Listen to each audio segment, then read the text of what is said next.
నమస్తే, welcome to నేడు ధాత్రి. నేను మీ పవన్.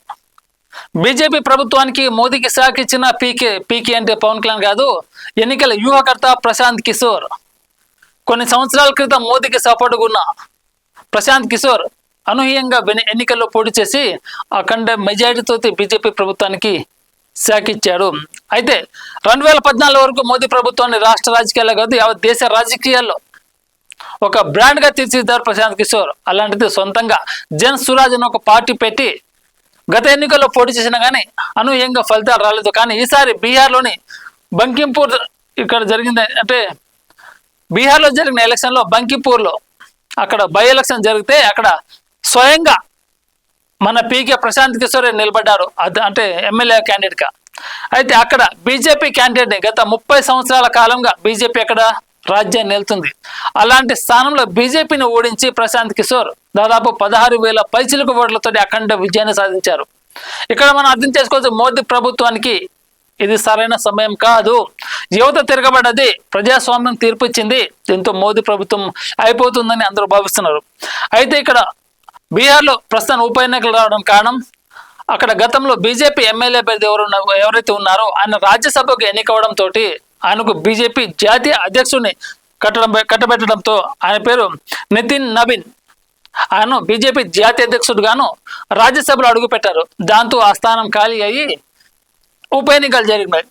అక్కడ బీజేపీ అభ్యర్థి అందరికి అంతకంటే గెలుస్తారనుకున్నారు, ఎందుకంటే గత 30 సంవత్సరాలుగా బీజేపీ ఆధిపత్యం కొనసాగుతుంది అక్కడ. అయితే అక్కడ పీకే రంగప్రవేశం చేయడంతో బీజేపీ గెలుస్తున్నంత ఆశ పెట్టుకున్నారు. కానీ అనూహ్య పరిణామంలో ప్రశాంత్ కిషోర్ జన్ సురాజ్ పార్టీ ఘన విజయం సాధించింది.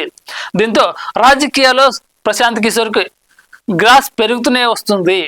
అంటే ఒక్క స్థానంలో గత ఎన్నికల్లో పోటీ చేశారు, కనీసం ఒక్కొక్క చోట ఓటు బ్యాంకు కూడా రాలేదు.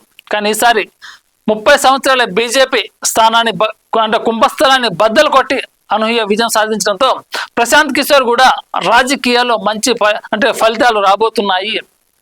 బీజేపీకి ఇది ఖచ్చితంగా గడ్డు కాలమే అని సమాజం చెప్తుంది. అయితే గత నెల రోజులు కూడా చూసుకున్న ఉద్యమం దీనికి ఒక ప్రధాన కారణం. బీజేపీ ప్రభుత్వాన్ని ఏ విధంగా గద్దెదించాలని అటు విపక్షాలు కావచ్చు, ఇంకే వేరే ఇతర ఏ పార్టీలు కావచ్చు. ఇక్కడ ప్రశాంత్ కిషోర్ 2014 ముందు ప్రధాని మోదీని పీఠమెక్కించాలని ఎన్నో వ్యూహాలు రచించారు. చాయ్వాల్ అనే బ్రాండ్ సృష్టించారు.